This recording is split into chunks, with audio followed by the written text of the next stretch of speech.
Here we are at 3.5, compound Boolean expressions. It looks like we saved all of the topics for this lesson. Our first topic is nested if statements. Our learning objective looks somewhat similar, but it is slightly different.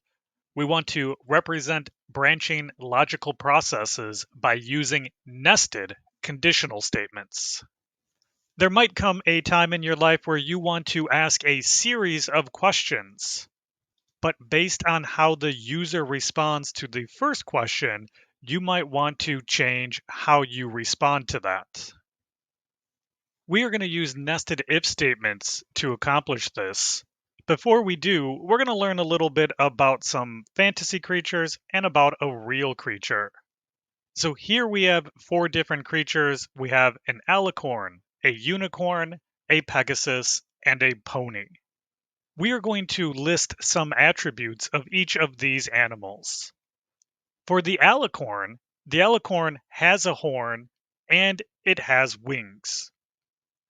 The unicorn has a horn, but it doesn't have wings. The pegasus does not have a horn, but it does have wings. And the pony doesn't have a horn and it doesn't have wings. So if we were presented with one of these creatures without knowing which one it was, we would have to ask two questions to figure it out. Our first question that we would ask, do you have a horn? And by doing so, that will narrow it down to two possible outcomes. We do need to ask a second question nested after the first question, which is, do you have wings? And if they had a horn and had wings, then they would be an alicorn. If they had a horn but didn't have wings, then they would be a unicorn. Now, if they answered our first question differently, if we asked them if they had a horn and they said no, well, that narrows it down to our two other creatures, but we would still need to ask them a second question as well. We would need to say, do you have wings? And if they do have wings, they would be a pegasus. And if they did not have wings, then they would be a pony. This kind of structure features a question inside of another question. In code, that would be an if statement nested inside of another if statement. Looking at our code on line 4 on the left, we see our first if statement where we ask if you have a horn, if has horn equal true. If the creature answers true to this, we know we have either narrowed it down to either an alicorn or a unicorn. But we need to ask a second question, but we need to be inside this if statement to ask the second question. That is a nested if statement, an if statement that is inside of another if statement. So there is our first nested if statement. So if we ask the question, has wings, and they say true, at this point we know they are an alicorn because we know that they have a horn, and now we know they have wings, they are an alicorn. If they answered false, well, we know they are a unicorn because they answered yes to having a horn, and now they answered no to having wings, so they are a unicorn. If they answered our first question, if you have a horn, if that was no or false, if that evaluates out to false, we immediately jump down to line 11 where we have our else clause. If we get to step inside that else clause, we know we are either a Pegasus or a pony. We need to immediately ask another question inside that else clause. So we have another nested if statement right inside that else clause where we ask if you have wings. If that evaluates to true, then we have a Pegasus. If that evaluates to a false, that means they did not have a horn, they did not have wings, that is a pony. Looking at our Boolean expressions at the top, has horn was initialized to true, has wings was initialized to false. When we ask our first if statement on line 4, if has horns equal to true, we are asking if true is equal to true, that evaluates to true. We step inside that if statement, we do execute the code on line 6. We then ask if has wings is equal to true. Has wings evaluates to false. We are asking if false is equal to true. That is false. we do not step inside the if clause on that nested if. However, we do get to step into the else clause on line 8, and we will print out unicorn. We will not step inside the else clause on line 11 because we answered true to the if on line 4, and then we would be done with this program. So what we would just print would be unicorn. This aligns with our essential knowledge. Nested if statements consist of if statements within if statements. Here we see another use for a nested if statement. On the right, we have our Cartesian coordinate system split up into 4 quadrants, quadrant 1 being on the top right. That's where our x values are positive and our y values are positive. Quadrant 2 on the top left, our x values are negative and our y values are positive. Quadrant 3 on the bottom left, our x values are negative and our y values are negative. And quadrant 4 on the bottom right, our x values are positive and our y values are negative. In order to find out what quadrant we are in, we need to ask 2 questions. We see those questions starting on line 5. We ask if x is greater than 0. If that is true, we step into that if clause, and we are on line 6. At this point, x greater than 0, we know we are on the right side of the graph. We know we are either quadrant 1 or quadrant 4. Those are the 2 places where x is greater than 0. We do need to ask a second question about y. We need to know if y is positive or negative. We're asking if y is greater than 0. If that's true, then we would be in quadrant 1. Otherwise, we would be in quadrant 4. If we did not evaluate to true on line 5, where we asked if x is greater than 0, then we jump down to the else clause on line 11. We step into that else clause. We know that x is not greater than 0, which means that x is going to be negative. We know we are in either quadrant 2 or quadrant 3. Those are the 2 places where x is negative. We now need to ask a question about the y inside that else clause. We ask if y is greater than 0. If it is, we know we are in quadrant 2. Otherwise, we are in quadrant 3. Looking with the specific values that we were given for this program on lines 1 through 3, we have an x of positive 3, a y of negative 2, and quadrant is just set to negative 1 right now, meaning this is our way to indicate that we have not determined a quadrant yet. Our if statement on line 5, we're asking if 3 is greater than 0. That evaluates to true, which means we get to step in and execute line 6. On line 6, we are asking if negative 2 is greater than 0. That evaluates to false. We skip the if side, we go to the else side, and then we set quadrant to 4. We don't execute the else clause. We just step on line 11, we just step right over it, and then we are done with our program. Quadrant would have been set to 4. Our next topic is going to introduce us to a new operator. It is the logical not operator. Our learning objective, evaluate compound Boolean expressions in program code. In the movie Wayne's World, someone would say a statement to surprise somebody, and then they would say not, meaning the opposite of what they meant. We have an operator that does something similar. Here we can see that operator's entry on our precedence table. It is level 14. That is a somewhat high precedence. This is one of our 3 logical operators that we are going to learn. The symbol for it is the exclamation mark. It is called the logical not operator.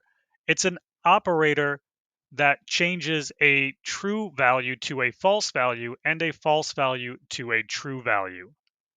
In our example, we see we put that not operator in front of a Boolean value, and then it will just flip the value of that Boolean value. We have some examples in the code on the left. We are creating a Boolean variable named isFun, and we are assigning it the value of true. On line 3, we are printing out the value of isFun. We just assigned it true, so at line 3, it is going to be true. On line 4, we have our not operator is fun, so that reads not is fun.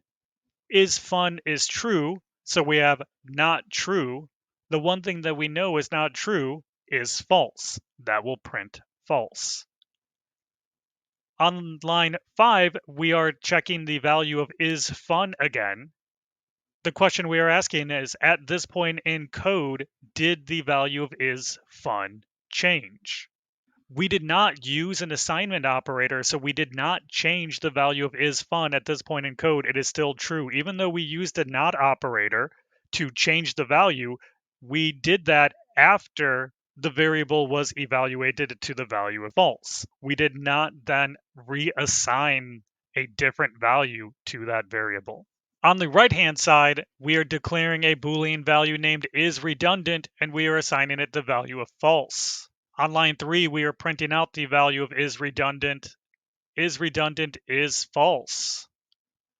On line 4, we are printing out not is redundant. Redundant is false, so we are printing out not false. Not false is true. And then finally, we are printing out is redundant again. We didn't change the value of is redundant. We just flipped the value after we evaluated it, so is redundant is still false at this point in code. So remember, the not operator does not change the value stored by a Boolean variable, it just changes the evaluated value. In the movie Bill and Ted's Excellent Adventure, they would say something was heinous when a situation was bad. They would say something was non-heinous to indicate that a situation was good. And then sometimes they would say something was non-heinous, and then we need to figure out what that means. Looking at the example all the way on the left, we have Boolean is heinous is equal to true. On line 3, we ask if is heinous. Is heinous will evaluate to the value of true. That will allow us to get into the if side of this, and we would print out the value of bad. We would skip the else on line 5, and we would be done with our program. We would have the value of bad in the console, which is right. Is heinous is bad. In the middle, we still have our Boolean is heinous being assigned the Boolean value of true. On line 3, we are saying if not is heinous is true, so not true would be false. We would skip the if side of this, and we would go into the else side, and we would print good. In our third example, same Boolean value is heinous being assigned true. We are asking if not is heinous. The first thing we would do is evaluate is heinous to a value. We are asking not true. The innermost not true would evaluate to a false. So we are asking not false. Not false evaluates to true. We would then execute the if side and print out the word bad. So non-heinous means bad. And this is most non-heinous. On the top left, you have some variable declarations. In the table on the left, you have some Boolean expressions to try to evaluate. On the right, you have your precedence table with that not operator slotted in where it belongs at precedence level 14. Take a minute to evaluate these Boolean expressions, see what value you evaluate them to. Since these are all Boolean expressions, under each one of these boxes is going to either be a true or a false value. Looking at our first one, is easy was assigned the value of true. This one evaluates to true. Our second one, not is easy. Again, is easy was initialized to true, so we want not true, or in other words, this will evaluate to false. Our next Boolean expression uses one of our relational operators, the equal. We're asking if is easy equal to false. We know is easy is true. We're asking if true is equal to false. That is not true. That will evaluate to false. In the fourth box, we have not is easy not equal to true. We have two operators in here. We have our logical not operator at the beginning. We have our not equal to relational operator in the middle. We do have to take a look at our precedence table to see which one to evaluate first. Starting from the top down, at precedence level 14, we have the not operator. And then down at precedence level 8, we have the not equal to operator. We handled the not operator before we handled the relational not equal to operator. Easy is true, so we have not easy, which evaluates to false. And then we have not equal to true. We're asking if false is not equal to true. Well, that is a true statement. False is not equal to true. In our fifth box, we have a not operator. We have some parentheses, we have a division sign, we have a greater than sign. So we have a lot of operators. We have four different operators. Looking at the precedence table, the parentheses has the highest precedence at level 16. We're going to handle everything in the parentheses first. Inside the parentheses, we have our division operator and we have our greater than relational operator. Going down precedence, the division will happen first. That is at a precedence level of 12. The greater than sign is at a precedence level of 9. We need to find out what these values are. X is 5, Y is 2. We have 5 divided by 2. Integer division means that will evaluate out to a 2. We are asking if 2 is greater than 2. That's going to evaluate to a false. We had that not hanging out at front, not false. The thing that is not false is true. This will evaluate out to true. One final Boolean expression in box 6. We have our not operator, our parentheses, multiplication, addition, and then greater than or equal to. Parentheses happens first. Inside the parentheses, working from left to right, multiplication happens first at a precedence of 12. Then addition happens next at a precedence of 11. Then the greater than or equal to relational operator happens third in there at a precedence level of 9. With x being 5 and y being 2, 5 times 2 is 10, plus another y, which is another 2, that gives us 12. We're asking if 12 is greater than or equal to 12, that will evaluate to true. We still have the not operator hanging out front. Not true is false. This aligns with our essential knowledge. Logical operators not and or are used with Boolean values. This represents the order these operators will be evaluated. An expression involving logical operators evaluates to a Boolean expression. Our next topic is using the logical AND operator. Our learning objective, evaluate compound Boolean expressions in program code. This is going to be another operator that we slot into our precedence table. This happens at a level 4. This is a very low level of precedence. It is one of our 3 logical operators. When we type it, we type the AND symbol twice. You can find this symbol on your keyboard by holding Shift and pressing 7. It's called our logical AND operator. It is an operation that evaluates to true only if both sides are true. In our example, we are seeing if somebody has a key and they are at the door. Both of these need to be true for you to enter the door. It doesn't matter if you have the key if you are not at the door. So if has key was true and door was false, this would not be true. Same thing, it doesn't matter if you're at the door and if you don't have the key. In order for you to get in the door, you need to have the key and be at the door. We are going to create some compound Boolean expressions using this AND operator. The first one that we are going to create, we're going to ask, is num a teen number, meaning between 13 and 19 inclusively? That statement will look like this. We'll have our keyword if, our Boolean expression. We want to know if num is greater than or equal to 13, and at the same time, num also needs to be less than or equal to 19.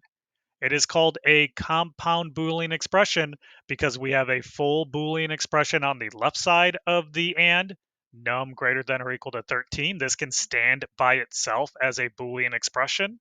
And we have a full Boolean expression on the right side of the and, num less than or equal to 19. This is a full Boolean expression that can stand on its own.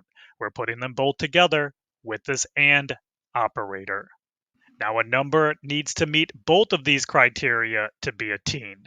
So a number like 24 is greater than 13, but it's not also less than 19, so it's not a teen.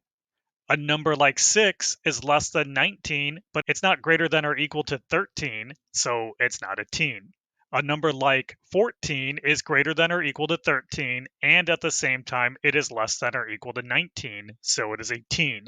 Another way to write the same statement is by saying the num needs to be greater than 12, and at the same time, it has to be less than 20. One way we cannot write this statement is by saying if num greater than 12 and less than 20. While that sounds correct in English, that is not correct in programming. Both sides of the and statement need to stand by itself if we just pulled it out of that statement. The left side does stand by itself, num greater than 12. That is a Boolean expression.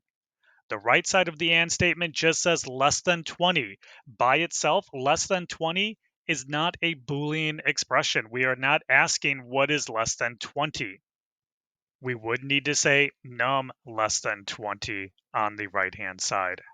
For our next compound Boolean expression, we want to find out if num is a two-digit even number. In order to be a two-digit even number, num needs to be greater than or equal to 10, and num needs to be less than 100, and num mod 2 needs to be equal to 0. We can put as many of these and operators in here as long as each one of these is a complete Boolean expression. To the left of the first and, we have num greater than or equal to 10. In between the two ands, we have num less than 100. And then on the right of the ands, we have num mod 2 equal to 0. Each one of those pieces stands as its own Boolean expression. Our last compound Boolean expression, we want to know if grade is a B. We want to know if grade is greater than or equal to 80 and if grade is less than 90. If both of those are true, then you scored a B. The table on our right shows us our evaluation results. So if we have true and true, that will evaluate out to true. Both sides needs to be true for this compound Boolean expression to evaluate to true. If we have true and false, this whole thing will evaluate out to false. If we have false and true, it will evaluate out to false. If we have false and false, it will evaluate out to false. The logical and operator is the most restrictive logical operator that we have. Both things need to be true to evaluate to true. So of the four possible outcomes, only one of them will evaluate out to true. The other three outcomes will evaluate out to false. Previously, we have looked at code to decide if a creature was an alicorn, a unicorn, a pegasus, or a pony. We used nested if statements to determine the outcome. Whenever you see nested if statements, it is highly likely that those statements can be rewritten as a compound Boolean expression. In order for you to be an alicorn, two things need to be true. You need to have a horn and you need to have wings. We can rewrite that part of the nested if statement like this. If has horn equal to true and has wings equal to true, then you are an alicorn. For you to be a unicorn, two things need to be true. You need to have a horn and you need to have no wings. We can rewrite that nested if statement like this. If has horn equal to true and has wings equal to false, then you are a unicorn. To be a Pegasus, the two things that need to be true, has horn needs to be equal to false, and has wings needs to be equal to true. And to be a pony, the two things that need to be true, has horn is equal to false, and has wings needs to be equal to false. Now, for just a moment, we are going to look at some code. This doesn't have to do with the logical AND operator. This just deals with how we write Boolean expressions. When we are working with Boolean variables, you might find yourself asking if that Boolean variable is equal to true. There is a shorter way to write this. You do not need to ask the equal to true if you are working with Boolean variables. So looking on the left, we're asking if is fun is equal to true. Essentially what we're asking is true equal to true, which is just true. That's the same thing by just evaluating the Boolean variable by itself on the right. On the left, on line 8, we're asking if is redundant is equal to true, which we are asking if false is equal to true, which is false. We get the same outcome if we just evaluate the Boolean value. So when you are working with Boolean variables, you don't need to ask equal to true if you want to know if it is true or false. Just evaluate the value of the variable itself. It is redundant to have the equal to true in a Boolean expression. In this example, we have our same Boolean variables, but now we are asking if they are equal to false.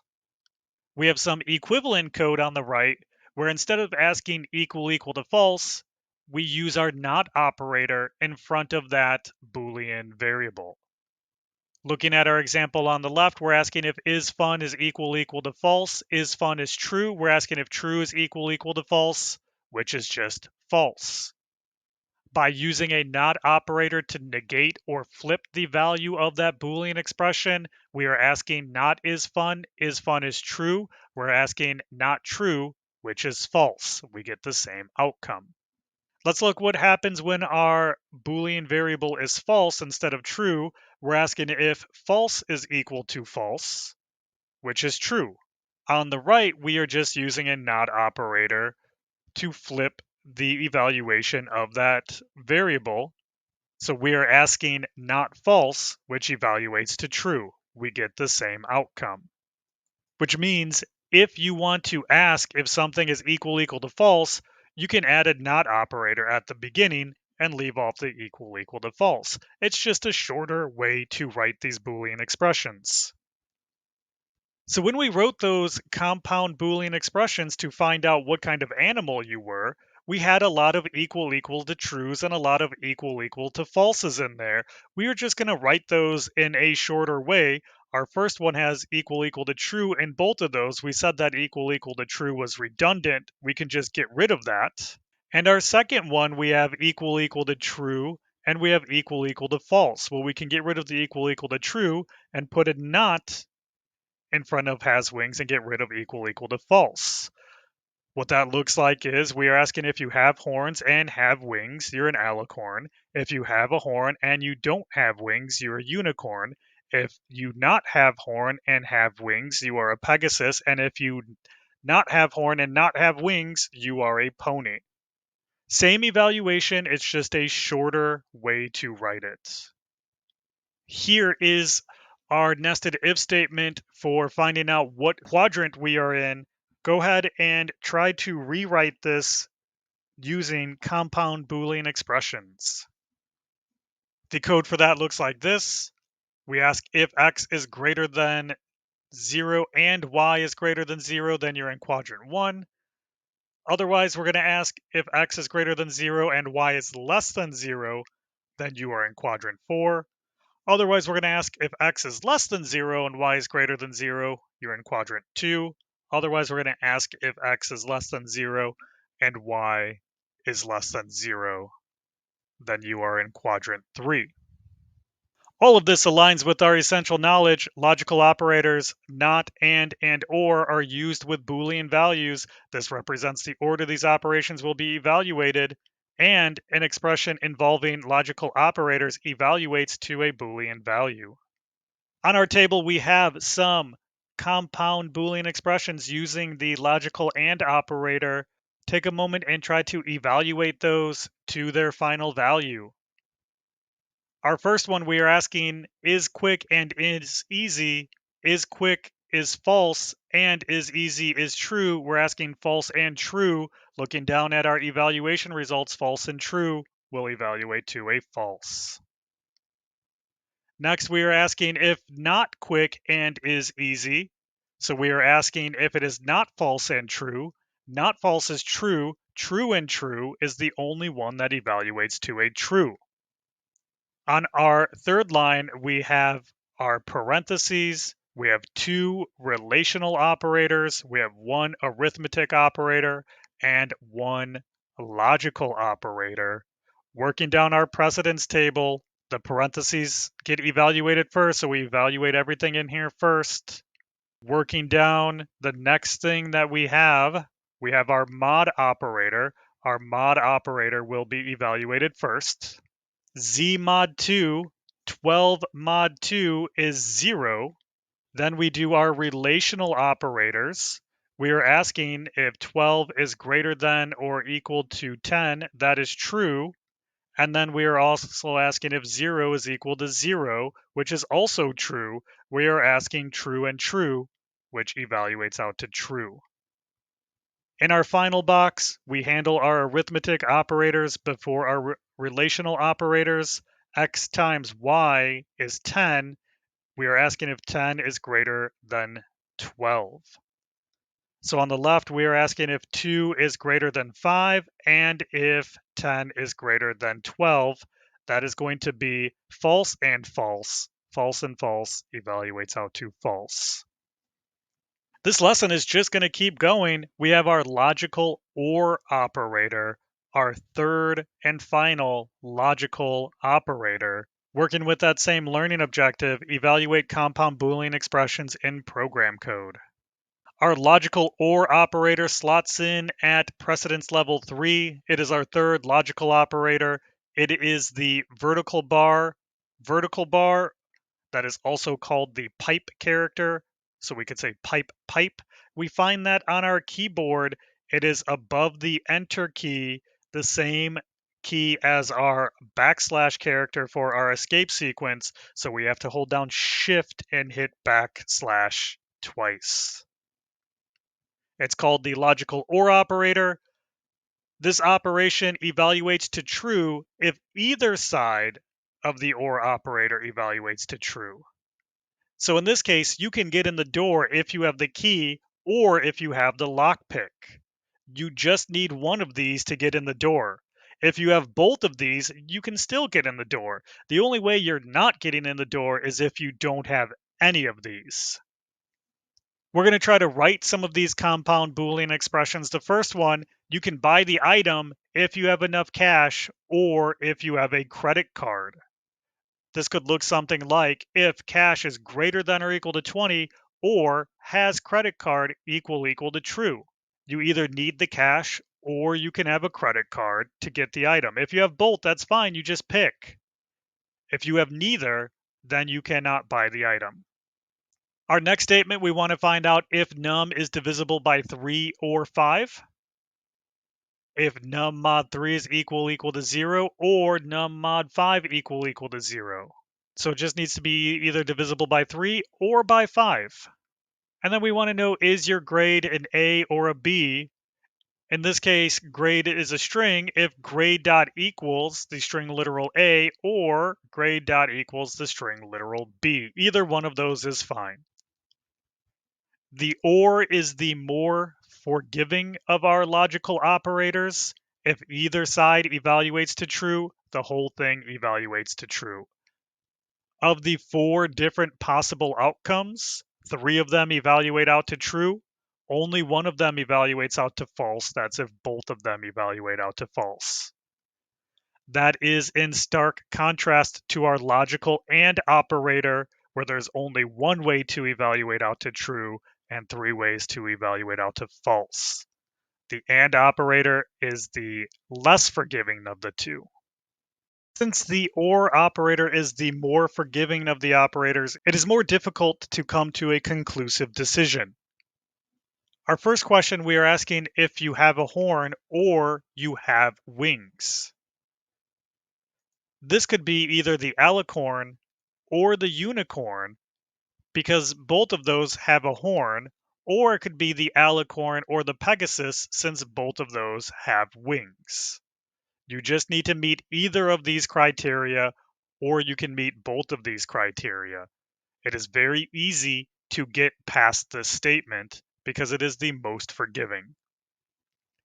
Our second question, we are asking if you have a horn or you do not have wings.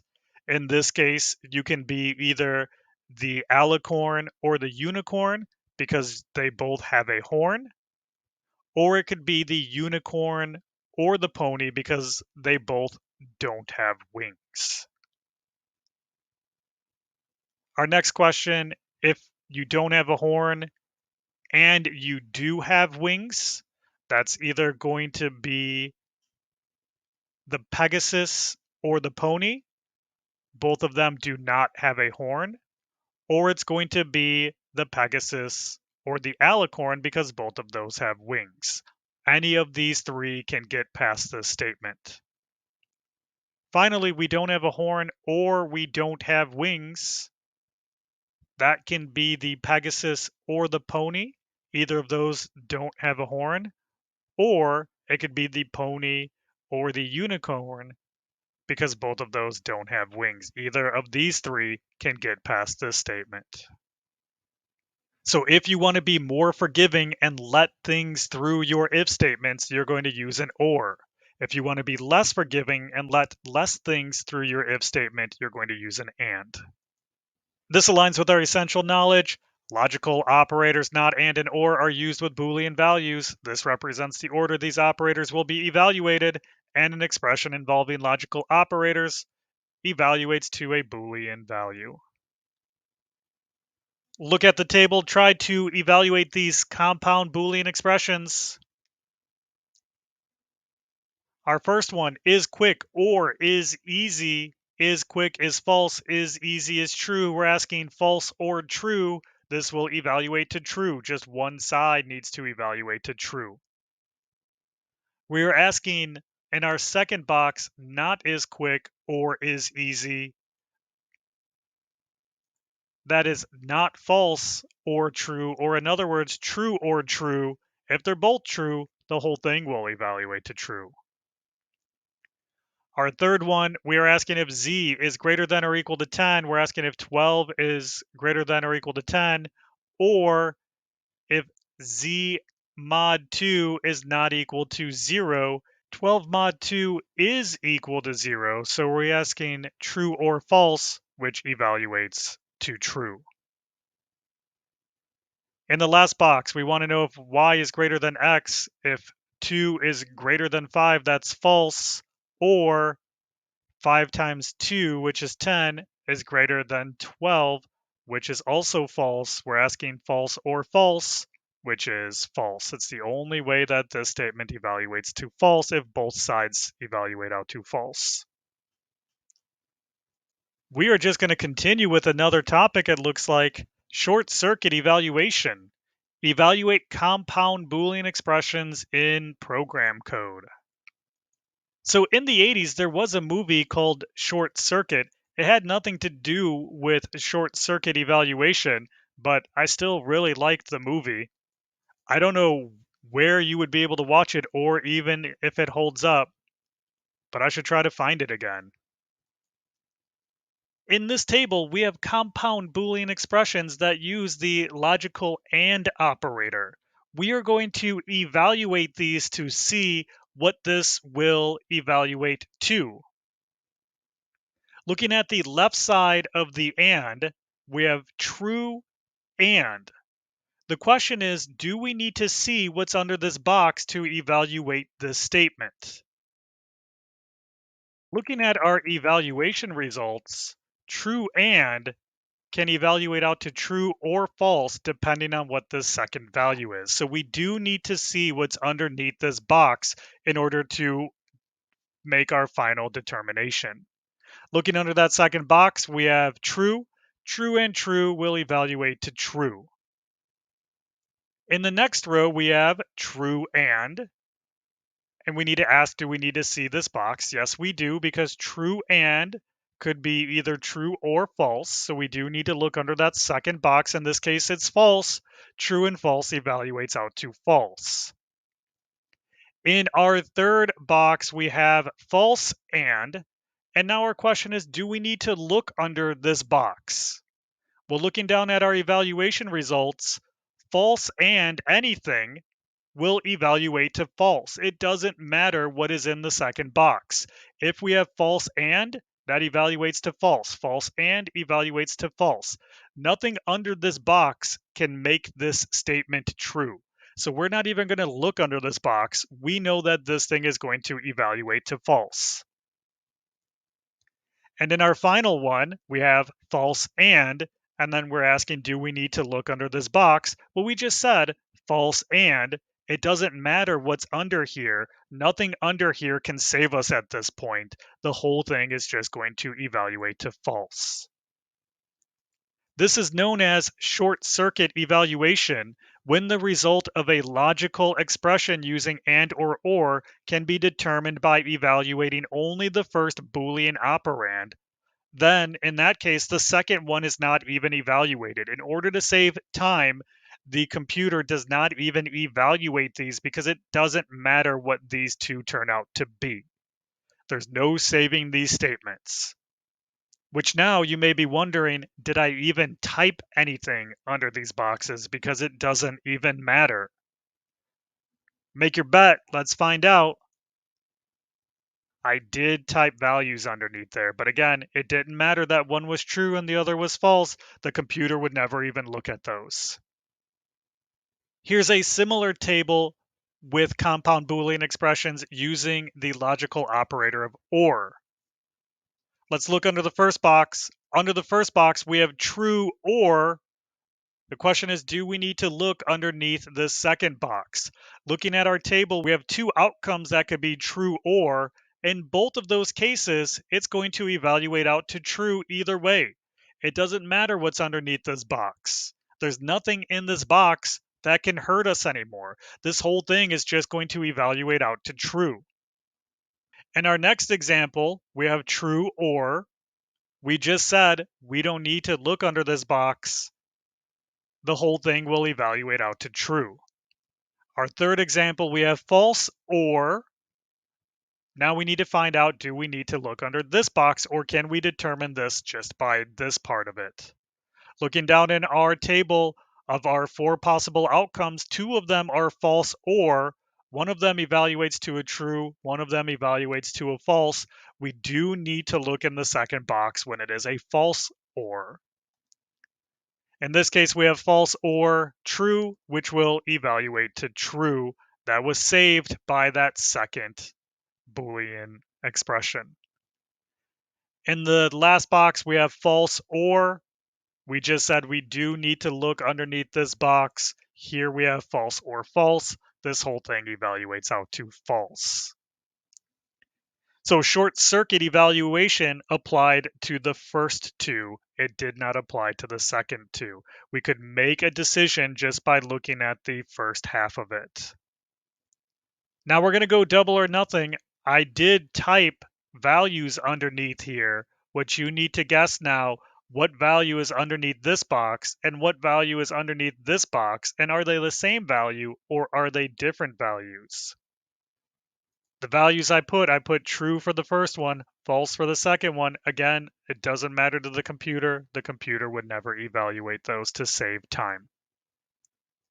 In this table, we have some compound Boolean expressions.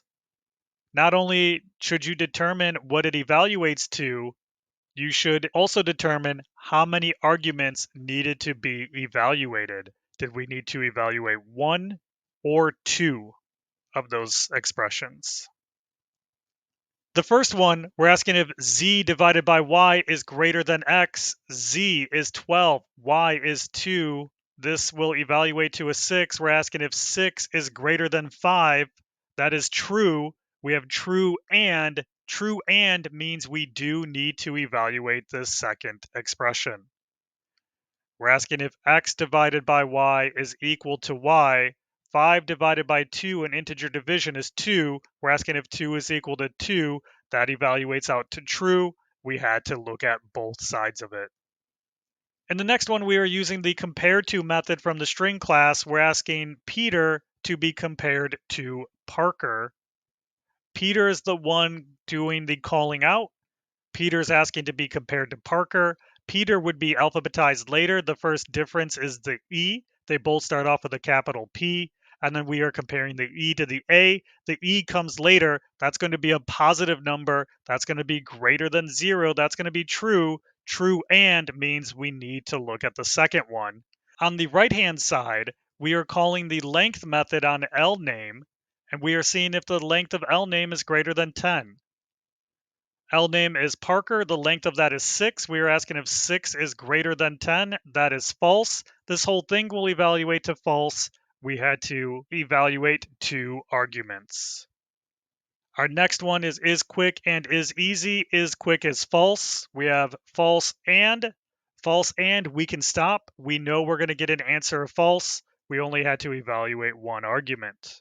Last one, we are asking if x is greater than z. If 5 is greater than 12, that's false. We have false and we never even evaluate the right-hand side. That's going to be false. We only had to evaluate 1 argument. Short circuit evaluation only applies to and when the first expression is false.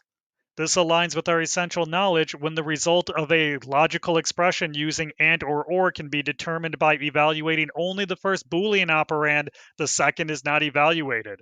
This is known as short-circuited evaluation. Highlighting those to make them a little bit easier to see, green are the ones that evaluated out to true. We had true and true, true and false, false and true, and false and false. So short circuit only applied when the first ones were false. Our next table deals with ORs. Not only do we want to find the final evaluation, also how many arguments are evaluated. We're starting off by asking if fname equals lname, if Peter equals Parker. That is false. False or means we do need to evaluate the second one. The second one can save us. We're asking if 5 is greater than 12. We have false or false, which evaluates to false. We needed to evaluate 2 arguments. Next, we are asking is quick or is easy. Is quick is false or is easy is true. We do need to ask that second one. The second one did save us. We did evaluate to true. We needed to evaluate 2 arguments. In the third one, we're asking is easy or is quick. Is easy is true. True or, that's fine. We don't need to keep going. Nothing else can change our mind. This is evaluating to true. We only evaluated 1 argument. Finally, on our last one, we're asking if 5 is greater than 2 or, that's true or, we can stop. That evaluates to true, 1 argument evaluated. In this case, short circuit evaluation applies to or when the first expression is true. This aligns to the same essential knowledge that when we can make that determination by looking at the first operand, we don't even evaluate the second operand. To see how this becomes useful in code, we're going to look at this statement on line 2. We are declaring a Boolean variable named result, and we are assigning it the evaluated value of the expression on the right. Now, when we try to evaluate the expression on the right, A is 3, B is 0, we are trying to divide 3 by 0. This is something the computer does not know how to do. It will throw an arithmetic exception. We will get the divide by 0 error, and that is a runtime error which will crash your program while the user is running it. However, To make sure something like that doesn't happen, we can use short circuit evaluation. Before doing A divided by B, we can ask if B is greater than or equal to 0 and then do our other expression. If B is not greater than 0, this will evaluate to false. We'll have a false and then the computer will never try to evaluate this expression on the right. Even though it is a divide by 0 error, the computer will never try to evaluate this because it stopped evaluating at false and. How do you feel about another topic? Let's look at complex conditional statements. Learning objective, evaluate compound Boolean expressions in program code. Now we create complex conditional statements by using multiple logical operators in one Boolean expression. In the Boolean expression on line 5, you see we have our logical or, we have our logical and we have our logical not. Each one of these has a different order of precedence. Not gets evaluated first, and gets evaluated second, and or gets evaluated last. Now, parentheses always overrides all of these, as parentheses are always evaluated first. In order to evaluate this complex conditional statement, the first thing we do is evaluate these values. Is weekday is true? Is holiday is false? And is workday is true? This becomes true or true and not true. All we did was we evaluated these variables to their values. Highest on the precedence table is parentheses. Evaluate parentheses first.